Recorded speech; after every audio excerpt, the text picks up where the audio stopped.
All right, Wayne Alaroot with Bill O'Reilly. We get him every Monday and Wednesday, and it's a great honor to have him. You can always find his wisdom at BillO'Reilly.com. Bill, welcome to my show. How are you? Okay, Wayne. Thanks for having me back. So this one's kind of a two-part question I start with today. First of all, I don't know if you saw Rasmussen this morning, but I'm laughing because this was a terrible weekend for Trump. The Democrats screaming he's a criminal for asking about Biden's crimes in Ukraine, and he should be charged with treason. One Republican running supposedly for the Republican nomination, the former governor, Bill Weld, says that maybe Trump should get the death penalty. And Rasmussen Trump's at 52% approval this morning, which I believe, if my memory serves me right, is the highest of his entire presidency. They try and they try and they try, but the public isn't biting. What do you think about this supposed new Ukraine scandal? Well, I think it's a good story on a number of levels. I don't think it's being reported honestly. What a shock. And I think people have had enough, the casual people. I've had enough of the, Trump, the hate Trump mania. But it's a good story because there's no doubt that Joe Biden's son, Hunter, made a lot of money after his father was elected vice president.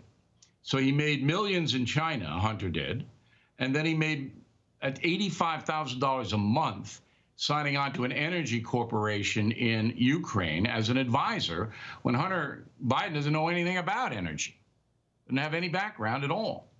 And then Joe Biden, in charge of loan guarantees to Ukraine, goes over and says, you better fire the guy investigating my son's company or you're not going to get the loan guarantee. You're not going to get $1 billion. Biden said it himself. You've heard the soundbite. I ran it on the No News tonight. I'm Bill.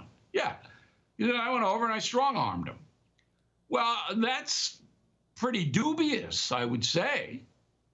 Now, on the president's front, if the president, and it's a big if, there's no evidence, said to the Ukraine leader, you better come up with something on Joe Biden and his son Hunter, or I'm not going to give you any aid, that's going to be problematic.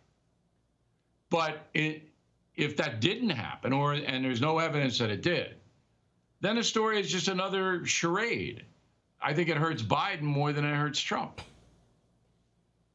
That's exactly what I think. I think the whistleblower and all his friends, or her friends, thought they were destroying Trump with this revelation, but it puts the microscope on Biden's deal and Hunter Biden's deal in Ukraine. So it flipped. The script flipped. The one who's in trouble here is Biden. There's no doubt. I think he's drowning. There's no doubt about it. And then by extension, China, because Hunter Biden made a lot more money in China than he did in Ukraine.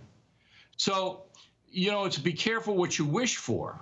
And we don't know who the whistleblower is. We don't know what agency it is. It seems to be hard to believe that any agency would know what a conversation was between a sitting president and a foreign leader. Was the whistleblower in the room? Did he tap the call? How did he know? So all of those questions remain unanswered. And I said it was a two-part question because I'm dying to get your answer on the following. Let's just say that I despised Barack Obama, and I did. I thought he was a horrible, horrible president and bad for the American economy and bad for businessmen like me. And let's just say that I had access to his phone calls. I was in government, and I was listening in on the president's phone calls and then spilled the beans. Unless I'm crazy, the liberal media would have said Wayne Root needs to go to prison. He's a spy, and to disclose the president's phone call is treason. So the guy listening in is the one who's guilty of treason. Unless I'm crazy, I know they would have charged that with me if I was the Republican trying to unseat Obama, right? Well, I don't think we're ever going to know who the whistleblower is, because exactly what you say, once that's revealed, then that person got to answer a lot of questions. So I think there's a good chance the story will die. But if it doesn't, it will be very interesting to see how the folks, we know the media is going to report it. Trump's this, Trump's that. We already know that. But how the folks digest it. All right, let's talk about Biden's polling, by the way. There's now starting to be more and more polls that show he's got problems, including one in Iowa that shows for the first time Elizabeth Warren has the lead. And I've mentioned to you before, because of my background as a Vegas odds maker, I look at the betting sites around the world where you're allowed to put your own money up. All of them have Elizabeth Warren as at this point a pretty big favorite over Biden for president. The polls don't, but the betting sites do. People are betting on Warren to win the nomination. Is Biden, in your view, in trouble? No.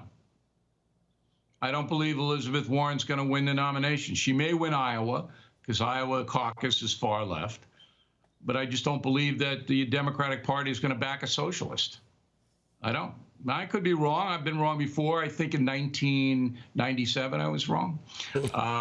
But I just can't see it.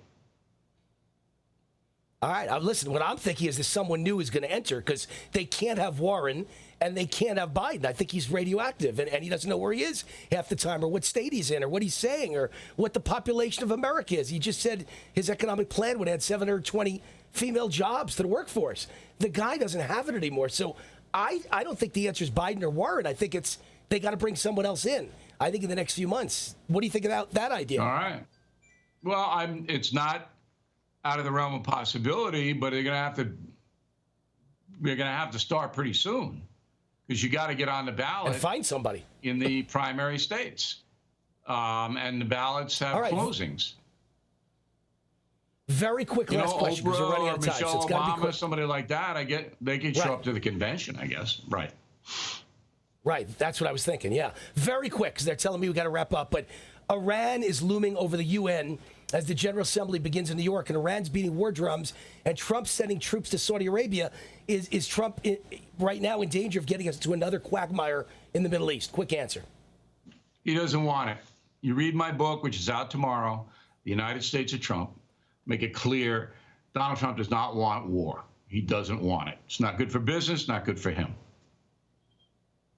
All right, there you have it. Bill O'Reilly, the ultimate insider, knows President Trump. She wrote a great book, United States of Trump. I'm busy reading it as we speak. Fabulous book. Go out and get it. Go to Amazon, United States of Trump, and go to his website, BillO'Reilly.com. Bill, always an honor to have you on. Thank you. Thanks, Wayne. See you soon.